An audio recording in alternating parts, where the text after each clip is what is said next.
I have seen K-pop Demon Hunters. I have seen The Moon. For the fans. For the world.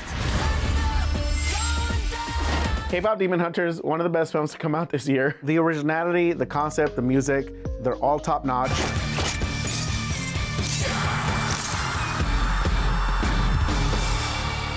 Let's go kill these guys. Sometimes when you watch a movie, it's clear that the people that worked on it really loved working on it. This is honestly one of those movies that I've been recommending to everyone. I've been gushing about it, even though I haven't seen it myself, because I just knew from the trailers, from the concept, that it would be awesome. I surprised my nieces and nephew by telling them we were gonna go to the movie theaters, but not telling them which movie we were gonna go watch. And they had no idea what we were gonna see until we walked in the lobby and we saw the poster.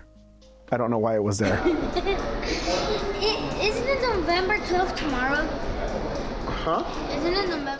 I wish it wasn't there, but it was there. And then they knew what we were gonna watch. The movie was directed by Maggie Kang and Chris Applehands. They both wrote and directed the movie. The idea came from Maggie Kang herself, and the main character, Rumi, is actually named after her daughter, Rumi. Maggie Kang has a history of working on animated movies over the last 2 decades, movies that me and you have probably seen. Chris Applehands directed Wish Dragon and has also worked on other movies that me and you have probably seen, like Puss in Boots and Angry Birds. With animated movies, I'm not 100% sure who to credit, because the studio that made the film is Sony Pictures Animation, which have really come into their own over the last decade or so. There are so many collaborators that worked on this whole movie, it feels weird to only highlight a few. When Sony Pictures Animation released their film Into the Spider-Verse, it was an inflection point for their animation style. You ready? Their animation style became a blend of 2D and 3D that has these themes of anime and comic book, sometimes even simultaneously. And it's not just them, other movie studios have adopted this kind of look. You can tell just by looking at that animated Ninja Turtles movie that came out like a year or 2 years ago. This is it, guys. Oh, I have so many regrets. I just wish I could see BTS IRL. We could do some of the songs for you. Yeah, I'm down. Really? That'd be great. Smooth like butter. Come on, guys. Smooth like butter. Butter. Criminal undercover. Criminal undercover. You guys don't even know the words. Ninja Turtles, only in theaters. The music is a standout. Their new single is on fire. But if I'm being honest, I'm overwhelmed reading about how many different artists, groups, and people collaborated for this film and album, because this is a musical. The songs in this film charted, like they actually charted, which is crazy. If anybody wants to explain to me the importance of certain artists or people that worked on this from a musical standpoint, feel free to let me know. I'm new to the K-pop world and it's a lot to take in right now. I will say though, whenever I see someone that has worked on this film on social media, they're so happy to talk about it and how they contributed to the project, and that is so cool to see.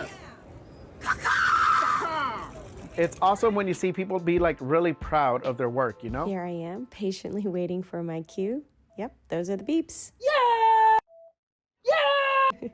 Voiceover work can definitely be a bit awkward. You do feel very vulnerable, but hey, now you see how it happens. There is such a big celebration of K-pop and its impact on music.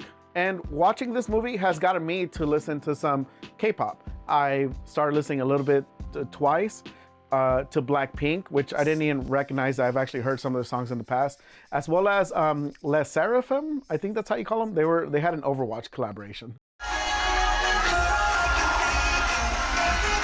The movie starts, introduces you to the world, gives you a brief history, shows you the struggles and the powers, and within the first 10 minutes, you're already listening to the first Huntrix song, which is called How It's Done. Came at a bad time, but you just crossed the line.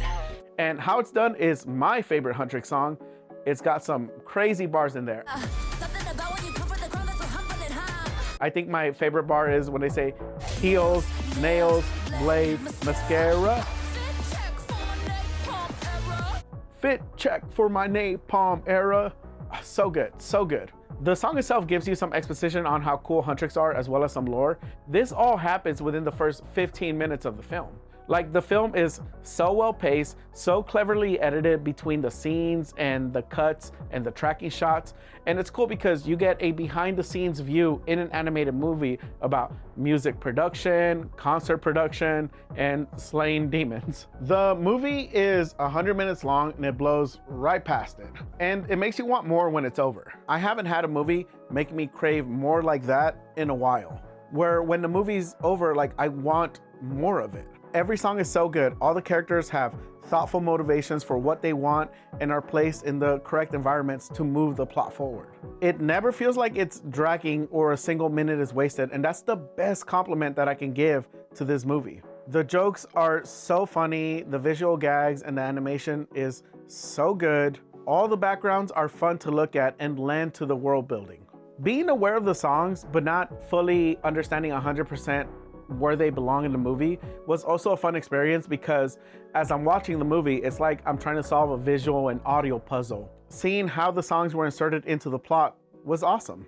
You know, you listen to a song line or a sentence that might sound like a throwaway line, but it always comes back with more weight and importance. I really wanted to showcase the kind of realness of women in this movie, and one of the biggest things I wanted to show is that humor and being silly is such a power. It's such an important thing for young women to embrace. It's really important to find people who understand your weirdness, because that is true intimacy. So surround yourself with people who are just as weird as you and celebrate that weirdness. As the film progresses, you think of the themes of the songs, and it puts a smile on your face because you start to understand the metaphors, the story, and the urgency of these songs. My favorite aspect of this film is how the group Huntrix develops their song Takedown, and how that song progresses as the film progresses, and how it becomes important to the plot. This movie has a deep theme of shame and how we handle shame, and the movie handles it so beautifully because, you know, it's something that we all deal with. We all deal with shame in our own ways, and I love how this movie just puts it up and center. And I also love that this movie was a female-led and Asian-led project, because it creates diversity in the film landscape while also being nuanced and challenging in its own right. Like, it feels important. It's part of the identity of this movie. This movie is easily a 10 out of 10 for me. This is like a perfect movie. Watch it with your kids, your family, a loved one, or even someone who you don't think is gonna like it, and then they watch it and you find out that they like it, and that expression that they have on their face, those little chuckles, those giggles, the little gasps when something happens, it's so entertaining when you watch it with someone that has that kind of reaction. Because to someone who is blind to this movie, or the marketing didn't get to them, it's powerful. Let me know what y'all think of this film down in the comments. I'll catch y'all later. Peace.